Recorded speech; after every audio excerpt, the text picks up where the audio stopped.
తిరుపతి జిల్లా సత్యవేడు నియోజకవర్గం వరదయ్యపాలెం మండలం నాగనందపురం గ్రామ పాఠశాలలో 77వ గణతంత్ర దినోత్సవ వేడుకలు ఘనంగా నిర్వహించారు. విద్యార్థులకు స్వీట్లు, ఆటలు, విజేతలకు బహుమతులు పంపిణీ చేశారు. పాఠశాల ప్రధానోపాధ్యాయుడు జనార్దన్ రాజ్యాంగం ప్రతి పౌరుడికి న్యాయం, సమానత్వం, గౌరవాన్ని కల్పిస్తుందని, భారతదేశం ప్రజాస్వామ్య గణతంత్ర సామ్యవాద సార్వభౌమ దేశంగా అభివృద్ధి చెందుతూ ఉందని తెలిపారు. రాజకీయ పార్టీలు పెట్టి చాలా ఘోరంగా ఉందని చెప్పేసి ఏం చేశారంటే తిరుగుబాటు మొదలుపెట్టారు. తిరుగుబాటు అనగానే మనకి గుర్తు చెప్పారు ఝాన్సీ లక్ష్మీబాయి. అవునా? ఆ రోజు బ్రిటిష్ వారికి వ్యతిరేకంగా తిరుగుబాటు యుద్ధాలు చేశారు, చాలామంది ప్రాణాలు కోల్పోయారు. తర్వాత రాజకీయ పార్టీలు పుట్టుకొచ్చాయి.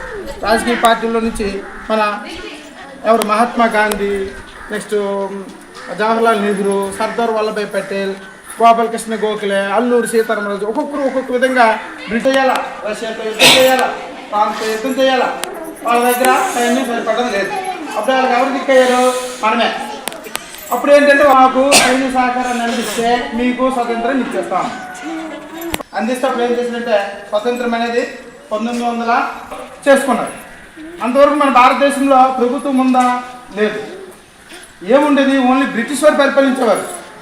ఇప్పుడు అంతకుముందు ఏమైనా ఉందా? అప్పుడు లేదు. చాలా ఘోరంగా ఉందని చెప్పేసి ఏం చేశారంటే తిరుగుబాటు మొదలుపెట్టారు. తిరుగుబాటు అనగా